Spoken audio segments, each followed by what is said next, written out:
Alright, so I'm going to discuss Highlander Season 3, which quite honestly is my favorite out of the entire series. Um, this is the most where I've seen Adrian Paul getting to be Duncan MacLeod. I feel this is the first time where you actually get to see him as a character and he goes beyond this. I said in the last review that seasons 1 and 2 were kind of a dress rehearsal to me, and we actually get to see Highlander start right here in my eyes. If the entire series had started here and it had just been this season that wound up being the whole series together, I would have been fine with that, because from start to finish there is no everything gets wrapped up in here. There are no loose ends, at least to me. Whoever it was that wrote the opening episode, The Samurai, as far as I'm concerned, is a fucking genius. Because not only do you get to see the history of Duncan, of where he got the katana from, and the brief time that he studied under Hideo Koto, but Duncan grows exponentially as a character to me because of his relationship with his sensei. He learns a very hard lesson about life, and that carefree kind of attitude that you saw him with, because it was like the 1600s, it was like maybe 100 years after he became an immortal, and he really got one of the harsher lessons of life, and the first among them that he would start to learn in his travels around the world. I won't comment too much on the episodes.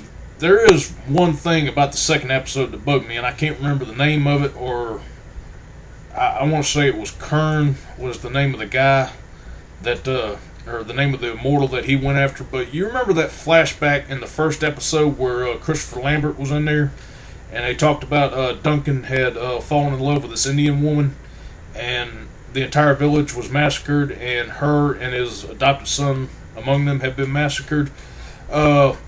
Kern is the immortal that is responsible for that, and it was an alright episode to me, but the thing that bugged me the most about that was when Duncan went and dressed himself up in the Indian attire and had that last fight with Kern there at the end of the episode. How the fuck do you decapitate somebody with a spear? It was over with real quick, but it was just something that always bugged me. There are a lot of standalone episodes in this season that are really good. The Revolutionary in particular is really good to me.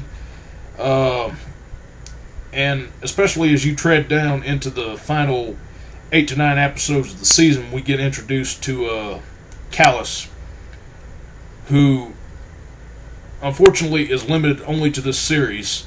Now, Bill Panzer and the rest of the writers tried to air Xavier St. Cloud as the main bad guy of the series, but unfortunately he didn't really have enough appearances in there to be considered it. I still consider him my favorite villain, but Callus actually has the more deeper connection with Duncan. If you look at St. Cloud and Callus's connections with Duncan, St. Cloud only had connection to Duncan by circumstance. I mean, there were some times that he got close to Duncan and almost killed him that probably made MacLeod dislike him, but it wasn't really enough. I think they tried too hard with it. Callus, on the other hand, really had the deeper connection with Duncan, and there was even times in the present of the story where he tried to exact his revenge on him that was really good, and I consider him to be the main bad guy of not only the season but the series, even though I do favor Xavier St. Cloud over him.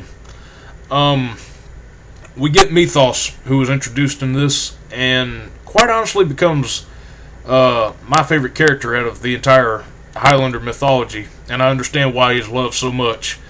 Peter Wingfield plays him, and he's just this